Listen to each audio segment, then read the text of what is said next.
Will you be swept away with the new Twisters film or turning to the dark side at home with the new Acolyte? A new See It or Skip It starts now. See it or skip it. See it or skip it. See it or skip it.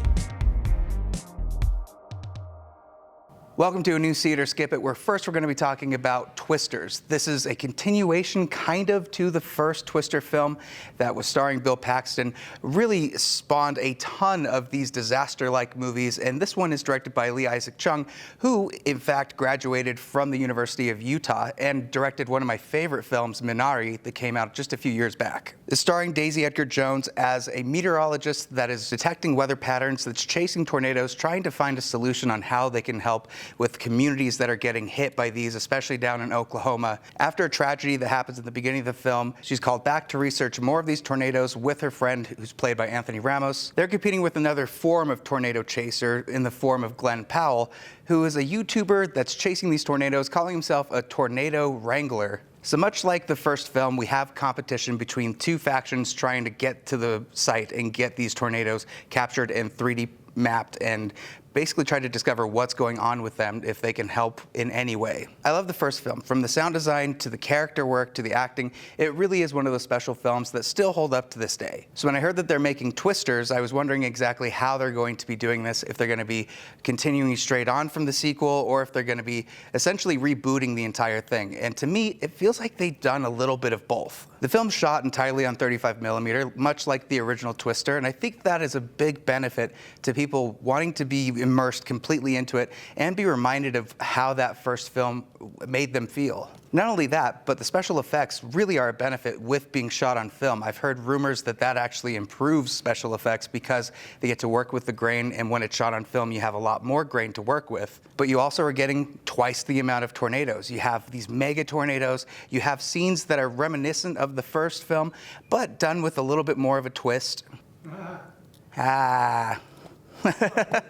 I like that. Yep. Sorry. Nope, we'll keep that in. We're keeping that in. Also, you have really strong performances by Daisy Edgar Jones and Glenn Powell. Glenn Powell is just a charismatic tornado himself. He really brings it in this, and I love his character arc where he goes from just being a silly YouTuber to actually showing a lot more heart and care to what Daisy Edgar Jones is trying to do with her character. I like that rather than this just being meteorologists battling each other, which, by the way, no film has made meteorology more fun and interesting than the Twisters franchise. But this is also a bit of a commentary on what disaster relief is like, and maybe some people with ulterior motives coming in and trying to profit off disasters and tragedies of people that might have just lost their homes. It has a lot more to say. It's directed really well by Lee Isaac Chung. I really loved how he was able to show the tornadoes on screen, bring that fear in, and the sound design and the mixing in this is incredible.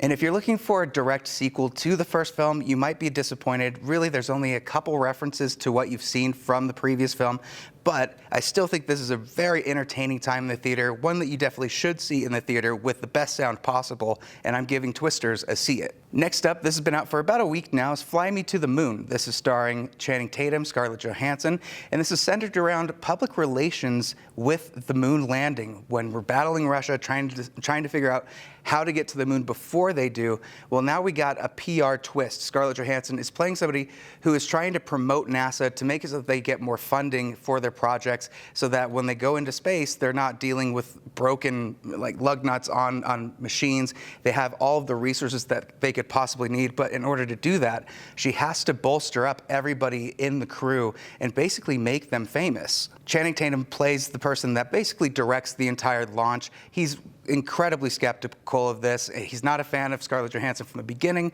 but it's a bit of a cheesy romance that it ends up being pretty charming, and one that I think anybody could go in and really enjoy. This is directed by Greg Berlanti, who, if you know anything from the CW, he did The Flash, he did Arrow, all of those CW DC shows. He also directed Love, Simon, which was one of my favorite movies also from that year. Woody Harrelson plays a government secret agent that is essentially helping with Scarlett Johansson's plans to bolster the NASA program, but also has ulterior motives. And I don't want to spoil too much about what he has planned for this, but just so you know, conspiracy theorists might have a really fun time with what he wants to do do with NASA. Overall, this is a pretty charming film. I think all of the characters are performed very well. I think the space race is always something that's uplifting, that is inspiring, that makes people feel like they can do more. And looking back at that time and seeing how special it was for people to want to move and make big moves like this and go to the moon, while also being scared of, really, are we spending all the resources that we possibly have on something where we should be diverting it to more important things? There's a lot of debate going on between politics and with NASA about how they should execute that and how they should divert funds. And I found that pretty interesting to watch. I don't think this is something that you're going to be going in looking for big spectacle or like a space story. More or less, this is a behind-the-scenes look, maybe a little bit false on what's going on, but more than anything, we have characters that you can root for and that you can really see the chemistry on screen with. Whether or not you should see it in the theater, I think it depends on what you're looking for. I think mid-budget films like this that are almost romantic comedies with a twist are few and far between. So I love that they were able to put this out in theaters and that it was done so well. I'm going to give Fly Me to the Moon a see it. Next up, we have the new horror film Longlegs. This is starring Nicolas Cage, Micah Moore, and Blair Underwood. This is a detective investigation story into a serial killer that, for what they've been able to look at in the cases, has been killing multiple families without even going into the room or leaving a trace. This has been marketed really cleverly. A lot of people going into this, a lot of fellow critics have been looking at this as the new Seven, the new Zodiac, Silence of the Lambs, any of those hard-hitting dramas, crime dramas that we all love today. And Longlegs is very much inspired by those films. The horror, to me, doesn't necessarily come from what we see in the serial killer, who's played by Nicolas Cage. You barely really see him in this. Much like Seven with Kevin Spacey's character, he is throughout the film a shadow over everybody and is impacting everyone's decisions, but you only see maybe a few minutes of screen time with him. And with Nicolas Cage, you also have to take with a grain of salt that if he's playing a different character, there's still a lot of Nick Cage in that character. To me, this is a serial killer that is Nick Cage more than being a serial killer. So if you love Nick Cage and love his acting, you're gonna love this. That being said, I think the story is a little bit flimsy. It's terrifying, but when it gets to the end and they're trying to wrap up everything, the ending almost is completely exposition and not a lot still is explained on the paranormal side of what's happening in the story. It didn't necessarily detract from me. I still ended up being very disturbed by the movie, and it sat with me much longer than I anticipated. So for me, it's definitely a see it, but I can understand why the ending could throw off people that go in and watch it. It is a slow burn, so make sure that you're paying attention to what's happening and you're not looking for like a big in-your-face horror film. If anything, this is a slow burn crime thriller, but still one I would recommend. And finally, we have The Acolyte. The Acolyte is set in the High Republic. This is many, many years, hundreds of years before what takes place during The Phantom Menace with Anakin Skywalker and his rise to becoming Darth Vader. We have two main characters, May and Osha, who are intertwined in a journey to figure out exactly what happened in their past. We have the light side and the dark side of the Force all intermingling with this, and a lot of nuance to what the Jedi actually are and how people see the Jedi, whether you're in politics or just a coven of witches that have been on a planet that's been deserted for I don't know how long. One of the main Jedis is Saul, who's played by Lee Jung-jae, who you might remember from Squid Game. This is his first role where he actually has to speak English in it, and for that's an amazing feat. To have to play an entire character, not just for a movie, but for an entire 8-episode series, and still work through the emotions to be able to act and perform in a way that feels believable. In a lot of ways, he feels like the Qui-Gon Jinn to this story, and I really enjoyed watching him. Also for Osha and May, she's both played by Amanda Stenberg, and I think she does a really good job of differentiating the difference between Osha and May, and when you see her interacting with herself, it's fascinating. This is one of the best stylistic fighting shows we've seen in Star Wars since Revenge of the Sith. I really love that they're bringing in a lot of kung fu. There's a lot of Crouching Tiger, Hidden Dragon, where there's a lot of wire work.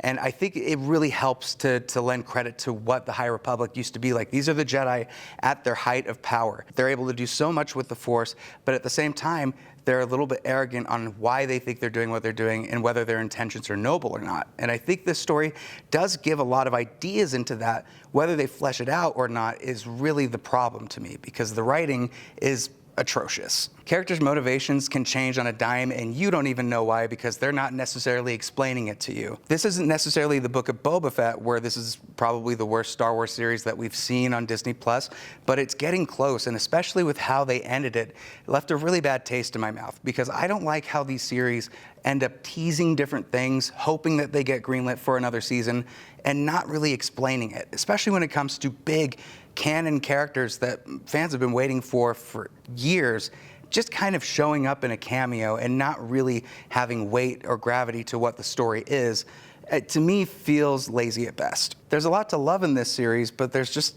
a lot of writing and story moments that to me just don't make sense and take me out of the show. If anything, I would love to just watch a montage of all of the fighting and lightsaber battles, and that would be enough for me. Whether this should be greenlit for season 2, I wouldn't say with the creative team. Maybe keep all of the characters and continue the story that they're planning with this, but if you were to ask me if you should watch this, I probably wouldn't recommend it. Maybe just look up some clips, but for me, it's a skip it. And that's it for this week, See It or Skip It. Make sure that you tune in next week because Deadpool and Wolverine is coming out. I'm so excited to be talking about Hugh Jackman returning with the claws, with the actual suit from the X-Men comics. It's going to be so exciting. Make sure you tune in for that. Make sure to go to ABC4, click the Shows tab, and See It or Skip It to see more interviews, reviews, and news. We just talked with Rashida Jones about her new series, Sunny, that's on Apple TV right now. Make sure that you check that out as well. Thank you so much, as always, for watching, and I will see you at the next review. See it or skip it. See it or skip it. See it or skip it.